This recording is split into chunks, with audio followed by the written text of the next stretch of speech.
gözlətmirəm ki, gedirəm həmişəlik getmirəm ki, gəl desən tez gələrəm. Gözünlə canlanır xəyalım yenə də, ayrılıq dərd olub sənə də mənə də, öldü sözsüz ölərəm. Ağlama, ağlama, yadlar seviner, anam eşidər, qəlbi üzülər. Ağlama bu həsrətin xatirinə. Buludlar dolarsa yağışlar yağacaq, gözümün yaşında torpaqda doyacaq. Qovuşmasaq səninlə bir-birinə. Mən səni istəyirəm, hər zaman gözləyirəm, həsrətə dözməyirəm sevgilim.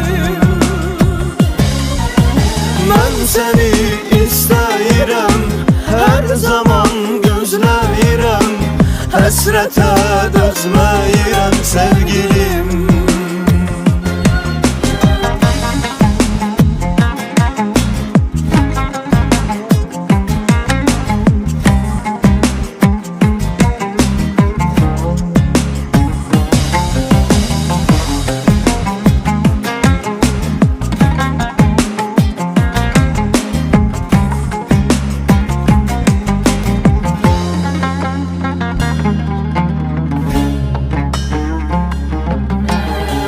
Kimsə yerini eyləmir əvəz, yoxdur bir həmdəm ona da bilməzsən.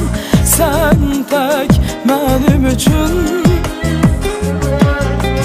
Belə bir qanun var əzəldən ey yar, aşiq öz yarının eşq ilə yaşar. Mən də tək sənin üçün. Hönkür bağlamaq istəyir qəlbim, ən uca dağları aşardı dərdim. Qayıtsan tezliklə mənim yanıma.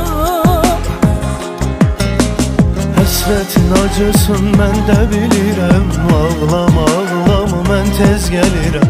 Dönük çıxmaram mən öz peymanıma. Gəl yenə əvvəlki tək, ömrümüz açsın çiçək. Bir-birin xoşbəxt edək sevgilim. Gəl yenə əvvəlki tək, ömrümüz açsın çiçək. Bir-birin xoşbəxt edək sevgilim.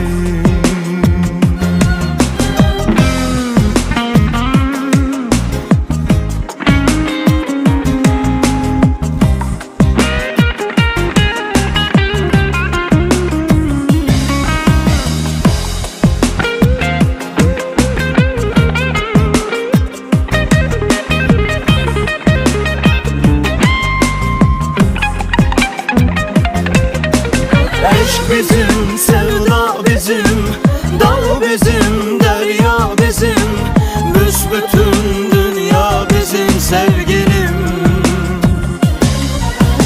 Eşq bizim, sevda bizim, dağ bizim, derya bizim, büsbütün dünya bizim sevgilim.